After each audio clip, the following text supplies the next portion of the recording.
Dans les montagnes reculées d'un pays lointain, où les neiges demeuraient éternelles et où le vent chantait des mélodies anciennes, vivait une légende que seuls les plus anciens connaissaient encore, celle du loup bleu. On racontait que ce loup d'une rare beauté hantait les cimes et les forêts, guidé par une étrange mission que lui seul comprenait. Sa fourrure d'un bleu profond semblait absorber la lumière de la lune, et ses yeux, d'un éclat d'ambre pur, voyaient bien au-delà des apparences, jusque dans le cœur des âmes. La légende raconte que, des siècles plus tôt, ce loup n'était pas seulement une créature de la forêt, mais l'esprit d'un jeune homme, un berger au grand cœur nommé Arwen. Arwen aimait les montagnes, les torrents cristallins et les arbres centenaires. Il y conduisait chaque jour ses brebis et veillait sur elles avec une tendresse inégalée.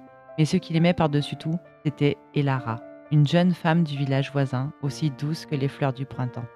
Leur amour était sincère et profond, mais il était condamné, car Elara était promise à un riche marchand du village, un homme sans âme ni cœur. Une nuit, tandis qu'Arwen restait éveillé, accablé de tristesse et de colère face à cet amour impossible, il entendit le hurlement d'un loup au loin, un hurlement si déchirant qu'il semblait contenir toute la douleur du monde.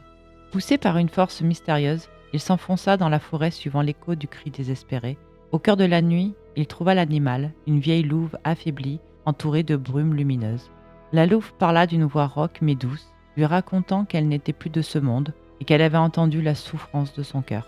Elle lui offrit un choix, rester humain et vivre avec son chagrin ou devenir une créature de la montagne, un loup aux yeux perçants, libre de courir dans les vents et les étoiles. Arwen accepta l'offre et cette nuit-là, sous la lueur pâle de la lune, il devint le loup bleu, gardien silencieux des montagnes, errant éternellement dans les forêts sombres.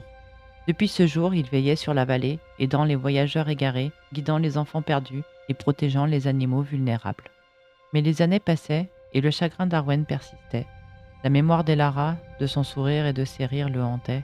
Il rêvait de ses bras, de sa voix, de cette vie qu'il n'avait jamais pu vivre. Il hurlait à la lune chaque nuit, sa voix résonnant à travers les montagnes comme un écho du passé.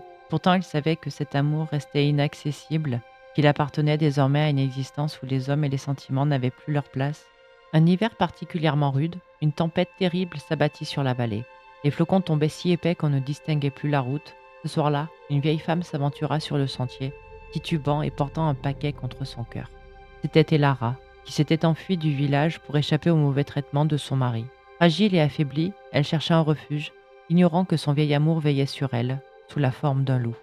Le loup bleu apparut soudain dans la tempête, comme une ombre lumineuse. Elara, effrayée mais fascinée, croisa son regard et, étrangement, une chaleur familière lui réchauffa le cœur, comme si elle reconnaissait cette âme qui l'avait tant aimée. Le loup s'approcha doucement et se coucha à ses pieds, lui offrant chaleur et protection. Elara comprit sans même savoir comment que ce loup n'était pas un simple animal. Guidée par une intuition profonde, elle murmura doucement le nom d'Arwen. Et à cet instant, une larme roula des yeux ambrés du loup. Ils passèrent la nuit ensemble, à l'abri dans une grotte, tandis que le vent hurlait dehors. Et Lara, affaiblie par le froid et la fatigue, s'endormit en tenant dans ses bras la fourrure bleue et douce de l'animal. Au matin, elle se réveilla seule, le souvenir d'un rêve étrange, encore frais dans son esprit. Elle y avait vu Arwen, l'âme enfin apaisée, libérée de sa souffrance. Elle comprit alors que son vieil amour s'était transformé pour veiller sur elle, même au-delà de la mort. Le loup bleu, lui, se tenait au loin, observant sa bien-aimée une dernière fois, le cœur rempli de tristesse, mais aussi de paix. Il savait qu'elle allait reprendre le cours de sa vie, qu'elle retrouverait le chemin du village, où une nouvelle existence l'attendait, libérée de son passé douloureux. Quant à lui, son devoir était accompli. Ses yeux se fermèrent et sous les rayons dorés du lever du soleil, il se dissipa en une brume légère, rejoignant les vents et les étoiles pour ne plus jamais revenir.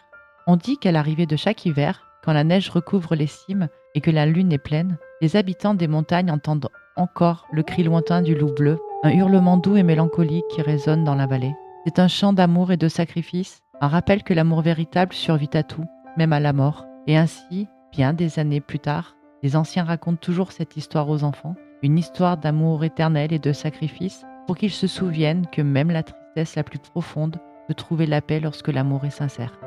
Merci d'avoir écouté jusqu'à la fin. N'hésitez pas à commenter pour me dire quel est votre passage préféré. Et si l'histoire vous a plu, vous pouvez mettre un pouce et vous abonner à la chaîne, ça m'aide beaucoup.